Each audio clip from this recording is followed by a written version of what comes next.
Fala pessoal, tudo bem? Boa tarde. Aqui é o professor Lucas novamente.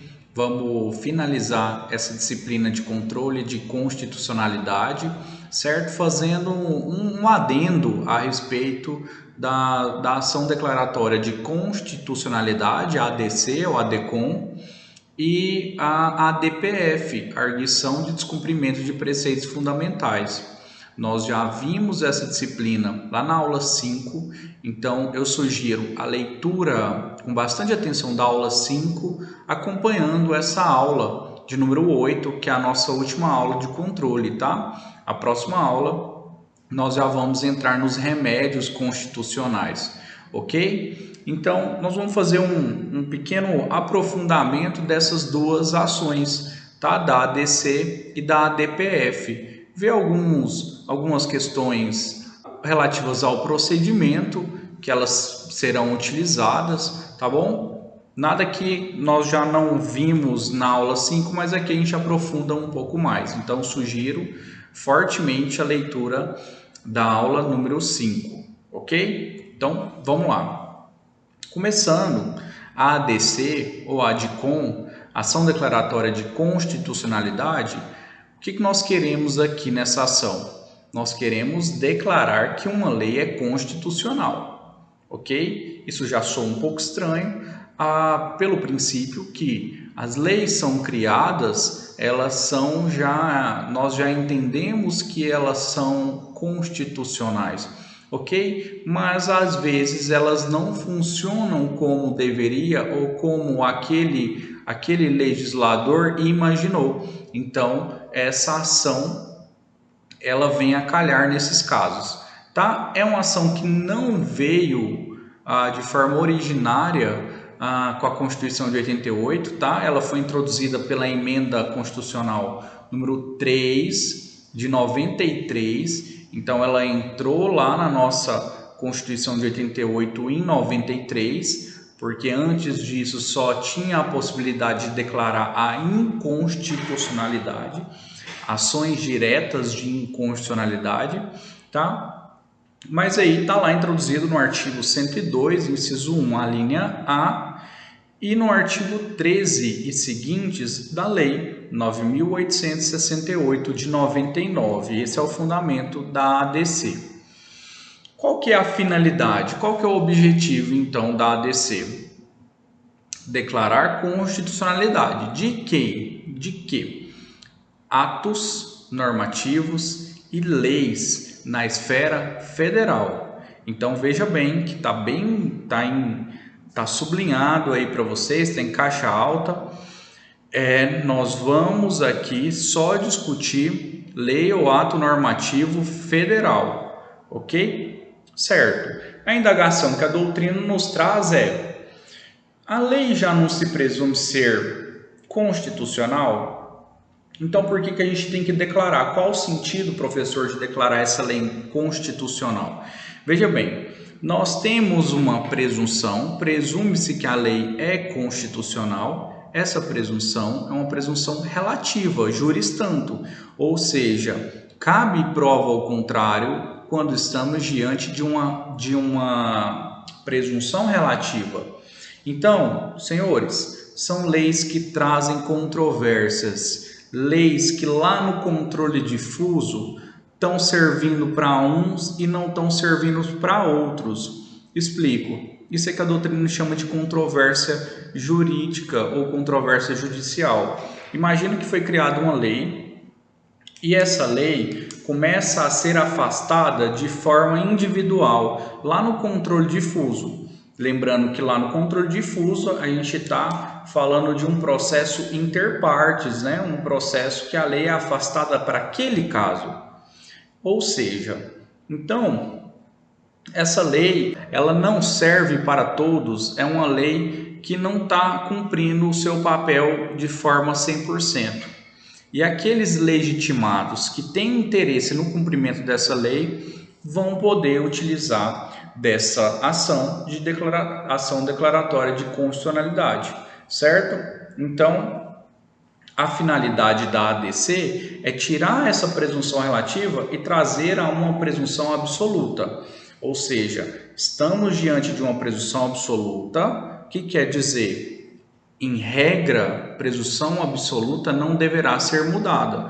Então, uma ação declaratória de constitucionalidade declara que uma lei X ela é constitucional, nós vamos ver os efeitos dessa decisão, mas já adianto que é um efeito erga omnes e vinculativo, ou seja, valerá para todos e todos deverão aplicar, ok? É claro que não é uma impossibilidade ad eterno, não tem, eu posso num futuro alterar novamente o entendimento dessa norma, porque o STF e o Poder Legislativo não ficariam vinculados a essas decisões, até porque para evitar o fenômeno da fossilização constitucional. Imagina só se o STF uma vez já decidir algo sobre uma lei, ele não pudesse voltar atrás, ou com o passar dos tempos, a mudança da sociedade, da coletividade, ele não pudesse fazer uma reanálise. Então ficaria engessado, tá? Então o STF e o Poder Legislativo não serão vinculados a essas decisões. Mas enfim, já afasta um enorme quadro de insegurança dessa lei, quando o STF declara constitucional ato normativo ou lei. O objeto, então, da ADC, como já vimos, lei ou ato normativo federal. Lei ou ato normativo federal, ok? Somente lei ou ato normativo federal, diferente da ADI, que engloba, além de leis e atos normativos federais, também poderia englobar atos estaduais. E diferente da ADPF, que engloba atos tanto federais, quanto estaduais, quanto municipais.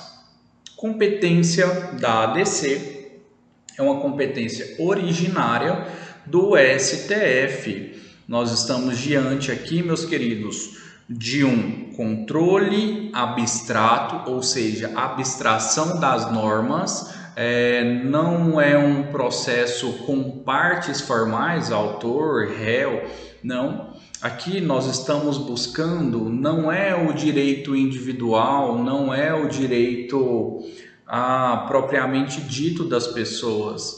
Aqui nós estamos buscando manter a supremacia da Constituição.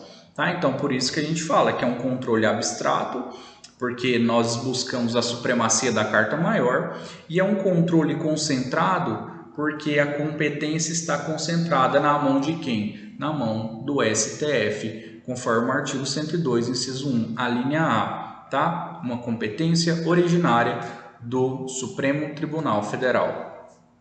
Quem são os legitimados para propor a ADC? Queridos, antes da emenda 45 de 2004, só poderia propor a ADC Presidente da República, Mesa do Senado Federal, Mesa da Câmara dos Deputados e Procurador-Geral da República.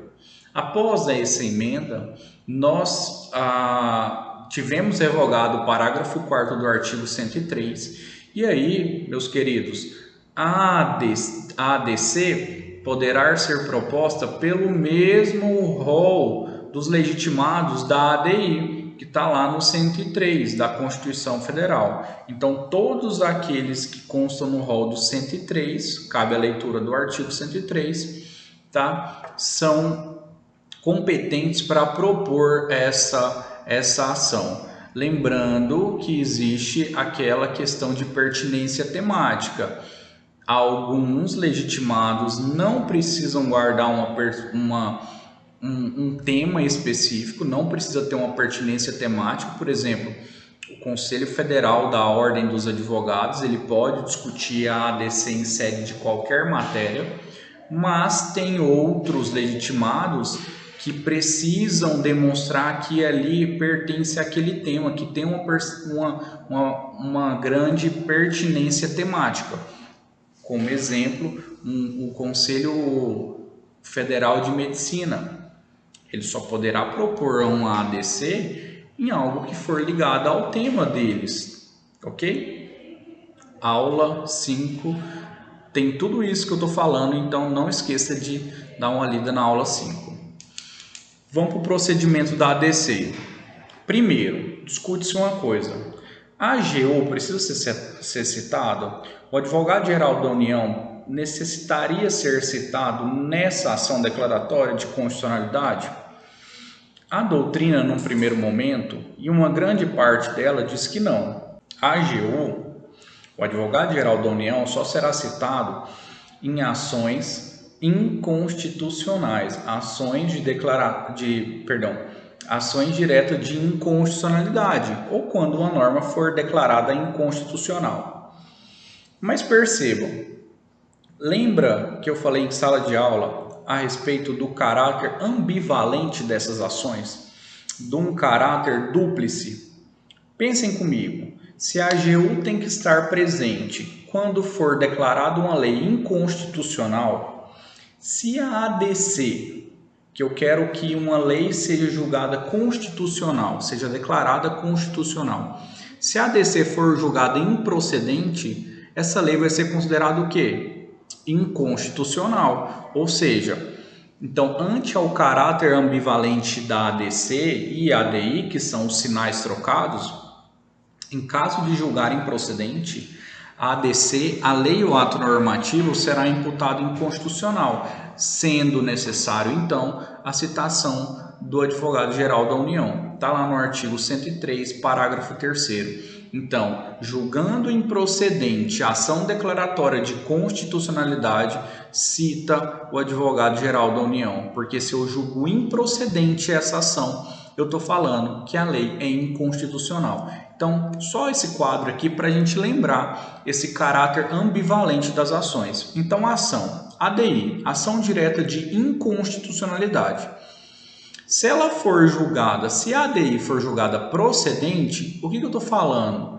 Que aquela lei é inconstitucional. É o que eu estou buscando ali, ação direta de inconstitucionalidade. Julgo procedente o pedido de inconstitucionalidade. Perfeito. Que é igual a ADC julgada improcedente. Se eu estou buscando que a ação seja, que a lei ou ato normativo, seja considerado constitucional e o STF entende que não, julga improcedente ao meu pedido, ele vai falar que aquela lei ou ato normativo será inconstitucional. Então, olha só, ação ADI, ADC. Resultado do julgamento procedente para a ADI. Qual é a consequência da lei? Inconstitucionalidade. ADC. Resultado do julgamento improcedente. Qual é a consequência? A mesma, a inconstitucionalidade. Então, estamos diante do que a doutrina chama de sinais trocados, ações ambivalentes ou dúplices. Ok? Então, a AGU será convocada, será citada em caso de julgamento improcedente da ADC. Requisitos da ADC estão lá no artigo 14 da lei própria 9868 de 99 e aí basicamente eu tenho que juntar juntamente com a minha petição inicial. Dispositivo da lei ou ato normativo questionado, os fundamentos jurídicos do pedido, pedidos com suas especificações, a existência de controvérsia judicial. Então, olha só, ADCOM com controvérsia, ADCOM com controvérsia. ADCOM é igual a ADC. ADCOM é mais antigo, mas também era chamado assim, ADCOM com controvérsia. Então, o que é isso, meus queridos? Não basta eu, Lucas, achar, essa lei federal que está imputando um tributo dessa forma, assim assado, eu acho que ela é inconstitucional ou não, eu acho que ela é constitucional e eu quero discutir isso. Então eu faço um artigo sobre isso. Isso não é controvérsia judicial, meus senhores. Controvérsia judicial é quando as pessoas começam a afastar a aplicação dessa lei lá no controle difuso. Então eu falo, essa lei não serve para mim, Lucas. E aí, no meu processo do controle difuso, eu consigo mostrar isso para o juiz. Então, para mim vai valer, mas para o Beltrano a lei vai continuar sendo aplicada, o tributo continua sendo cobrado. E muitas pessoas começam a afastar a aplicabilidade dessa lei.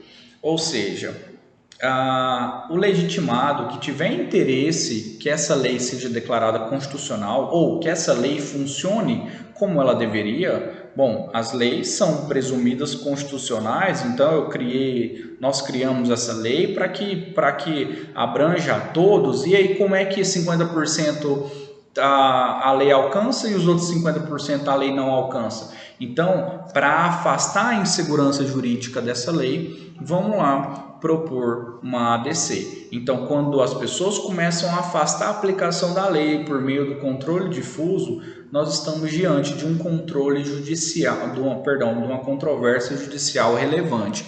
É requisito essencial para a propositura da ADC. E, por fim, cópias do ato normativo questionados, dos documentos necessários para comprovar a procedência do pedido de declaração de constitucionalidade. A petição que não tiver esses requisitos poderá ser indeferida de forma liminar pelo relator, por ela ser uma inicial inepta. E aí caberá o que, meus queridos? Caberá um agravo. A lei chama de agravo, tá? A lei 9868, ela fala de agravo. A doutrina já determinou que caberá o agravo interno, e a lei traz o prazo de 5 dias. Porém, como o agravo interno é fundamentado no CPC de 2015 e lá traz a tempestividade de 15 dias, passou-se a se adotar o prazo de 15 dias para apresentar esse agravo interno na ADC. Como é que é o julgamento da ADC? Então, após os requisitos serem apresentados juntamente com a petição para o relator não julgou inepta, tá? Então, eu vou mandar esse processo para a PGR, e aí o relator, depois da manifestação da PGR, o relator vai lançar um relatório com cópia para os ministros, e aí vai pedir julgamento. Como é que é o julgamento? Mesmo julgamento da ADI que nós vimos na aula 5, e também vimos que para a ADI, a ADC e a DPF, eu preciso ter um quórum de 8 ministros, ou seja, 2/3 dos ministros para a propositura da votação, para a abertura da sessão, ok? Então, eu preciso de 11 ministros existentes no STF, eu preciso de 2/3, então eu preciso de 8 ministros presentes, e aí a votação é a maioria absoluta, ou seja, 6 votos, ok? Esse quórum de votação é tanto para a ADC, quanto para a ADI, quanto para a DPF, conforme explícito na aula de número 5.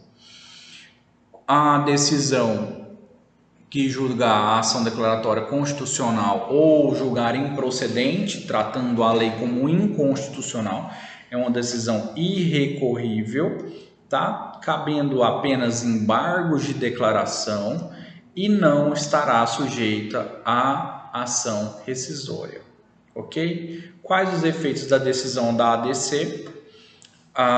Os efeitos da decisão da ADC está lá no artigo 102, parágrafo 2º da Constituição Federal, efeitos erga omnes, ou seja, aplica-se para todos, a gente está falando de supremacia da Constituição, controle abstrato, ou seja, para todos, abstração de direitos para todos.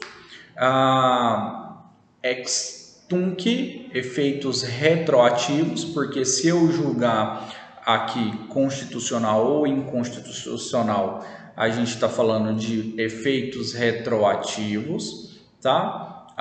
É claro que temos a modulação temporal dos efeitos da decisão, que é exceção, que eu poderia julgar essa norma é constitucional daqui para frente, ex nunc, ou pro futuro, daqui 24 meses começará a aplicar essa decisão, para não perdermos a segurança jurídica daquilo que já foi trabalhado em cima dessa norma. E efeitos vinculativos, todos os órgãos da administração pública e do Poder Judiciário serão vinculados a essa decisão, salvo o STF e o Poder Legislativo, para evitar o fenômeno da fossilização da Constituição. Beleza? Temos o pedido de cautelar da ADC, que é um pedido de liminar, que o que ele faz? Ele determina que os juízes e os tribunais suspendam o julgamento dos processos que envolvam a aplicação da lei ou ato normativo, objeto da ação, até o seu julgamento. Qual é o prazo de suspensão? 180 dias. Então, uma galera começa a discutir lá no controle difuso a respeito da não aplicação de uma lei. Os legitimados entram com a ADC e pedem a medida cautelar, suspenda todo mundo que está querendo afastar a aplicação dessa norma pelo prazo de 180 dias, até a gente resolver se essa norma deverá ser declarada constitucional, caso de julgamento procedente, ou inconstitucional, caso de julgamento improcedente. Beleza? Finalizamos a ADC e vamos ver algumas questões da ADPF. Tá? A ADPF, arguição de descumprimento de preceito fundamental, não discuto aqui constitucionalidade. Estou discutindo se foi descumprido um preceito fundamental ou não, ok? Está lá no 102, parágrafo 1º, também foi introduzido pela Emenda Constitucional de 93, e eu tenho uma lei própria, 9882 de 99, ok? Então, eu tenho a possibilidade de ingressar com a DPF autônoma ou direta ou incidental. Para autônoma, estou fundamentado no artigo 1º, caput da lei própria, 9882 de 99, que qual é o objetivo da DPF autônoma? Ela tem um caráter preventivo, que é evitar lesão de descumprimento de preceitos fundamentais, ou evitar lesão de preceitos fundamentais, e ela tem também um caráter repressivo, que é reparar a lesão a preceito fundamental, ok? Eu devo demonstrar na minha ação o nexo de causalidade entre a lesão e o parâmetro. Qual é o parâmetro? Preceito fundamental. Já na segunda hipótese, que é uma arguição incidental, está lá no parágrafo único do artigo 1º, que é quando for relevante o fundamento da controvérsia constitucional sobre a lei ou ato normativo, seja federal, estadual, municipal e, por consequência, distrital, a gente tratando do DF, inclusos os anteriores à Constituição. Meus queridos, lá na ADI e na ADC, nós não discutimos matéria anteriores à Constituição de 88, ok? Porque lá nós estamos, se for anterior à Constituição de 88, a gente está falando de não recepção e não de inconstitucionalidade. Uma norma anterior à Constituição de 88 que fere a Constituição, ela não será recebida, ok? Não é que ela será inconstitucional, ela não será recebida. Já na DPF, eu posso discutir tanto normas antes quanto depois da Constituição Federal, ok? Se a norma é anterior à Constituição, mas está ferindo preceitos fundamentais da Carta Maior, eu posso discutir por meio da ADPF.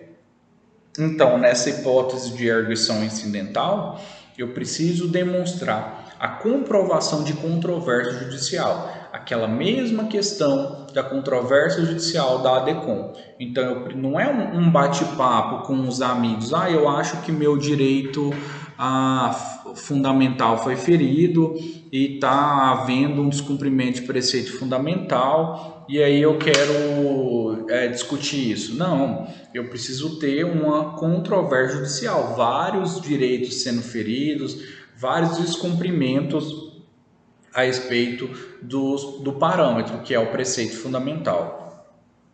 Então, vamos falar quais são os preceitos fundamentais, o que é esse parâmetro, tá? Então, segundo a doutrina, os parâmetros da ADPF é o título 1 da Constituição Federal, que são dos preceitos fundamentais, por óbvio. Título 2, que são os direitos e garantias fundamentais, artigo 5º, e vai embora no artigo 5º. Princípios constitucionais sensíveis, que está lá no 34, inciso 7º da Constituição Federal, e cláusulas pétreas, ou qualquer outro direito fundamental considerado pela jurisprudência. Aqui também nós estamos diante de um controle normativo abstrato, a abstração, ou seja, a supremacia da Constituição em prol dos preceitos fundamentais, a supremacia dos preceitos fundamentais que estão inseridos dentro da nossa Carta Maior, ok? A competência também é concentrada, também estamos concentrados na mão de alguém, esse alguém é STF, também é uma competência originária, conforme artigo 102, parágrafo 1º da nossa Carta Maior. Legitimados, os mesmos legitimados do artigo 103, tanto da ADI, da ADC, são os mesmos legitimados, com as mesmas questões de pertinência temática. Antes do veto do artigo 2º, inciso 2, na verdade, o inciso 2 do artigo 2º da Lei 9882, qualquer pessoa lesada poderia propor a ADPF. Foi vetado esse qualquer pessoa, mas ainda tem uma saída, que está lá no parágrafo 1º do artigo 2º, que fala o seguinte: na hipótese do inciso 2, facultado-se ao interesse mediante a representação, solicitar a propositura de arguição de descumprimento de preceito fundamental ao Procurador-Geral da República, que, examinando os fundamentos jurídicos do pedido, decidirá no cabimento do seu ingresso em juízo. Então, eu apresento os meus motivos para o Procurador-Geral da República, ele sendo legitimado para propor a ADPF, ele poderia propor a ADPF, ok? Procedimento da ADPF. Então, proposta a ação diretamente no STF pelos legitimados. A petição inicial deverá conter indicação do preceito fundamental que se considera violado. Então, onde é que o parâmetro foi ferido? Indicação do ato questionado. Qual ato que eu estou questionando? Prova da violação do preceito fundamental. Pedidos e especificações. E a comprovação da existência de controvérsia judicial, ok? Se eu não cumprir os requisitos, a petição vai ser inepta, tendo prazo para apresentar agravo, que seria de 5 dias, mas nós vimos que o agravo interno pelo CPC existe a tempestividade de 15 dias, nós temos o prazo de 15 dias, ok? Olha só, a ADPF, ela possui um caráter subsidiário. O que eu quero dizer com isso? Se houver qualquer outro meio de discutir essa situação, não caberá à ADPF. Se couber qualquer outra ação, se couber um mandato de segurança, se couber um habeas corpus, se couber uma ADI, uma ADC, eu não entro com a ADPF. A ADPF é a última situação, é o esgotamento da via, se eu não tenho mais nada para fazer e ali está ferindo um preceito fundamental, então nesse caso sim caberá uma ADPF. Guarda bem isso, caráter subsidiário da arguição de descumprimento de preceito fundamental. Olha só que diferente. Quando houver o pedido de liminar apreciado, o que o relator poderá solicitar no processo da ADPF. Então ele pode ouvir as partes dentro de um prazo de 10 dias, requisitar informações adicionais, designação de perícia ou comissão de peritos para emitir um parecer a respeito da questão, fixar datas para declarações e ter audiência pública. Isso tudo aconteceu, como exemplo, na ADPF 111, a matéria discutida era importação de pneus usados, de 2008, e a ADPF 54, tá, de 2008 também, que é a respeito da interrupção de gravidez por anencefalia. Então, isso é importante, a possibilidade de todos esses atos processuais na ADPF. Após isso, vamos ouvir o MP, que vai ter o seu relatório, e aí eu convoco para a sessão de julgamento. A mesma questão da ADI e da ADC, tá? Quórum de pelo menos 8 ministros presentes, a votação de maioria absoluta, ou seja, 6 votos, conforme o procedimento da ADI e da ADC. Decisão que julgar a ADPF será irrecorrível, cabendo apenas embargo de declaração. Aqui caberá uma arguição que é chamada de reclamação, que está lá no artigo 13 da Lei 9882 de 99, e não estará sujeito à ação rescisória também, ok? Efeitos da decisão da ADPF, os mesmos efeitos. Erga omnes, serve para todos. Vinculante, vincula a todos, menos STF e o Poder Legislativo. Fossilização, para evitar fossilização constitucional. E ex tunc, ou seja, efeitos retroativos, retroagem, podendo ser modulados os efeitos temporais, tá? Então, propor aí um efeito ex nunc daqui para frente, não retroagem, ou pro futuro, a partir de um futuro. E é isso, pessoal. Obrigado pela participação, e qualquer dúvida eu estou à disposição. Nós vamos ver na próxima aula os remédios constitucionais, começando pelo habeas corpus, tá bom? Muito obrigado, tchau, tchau.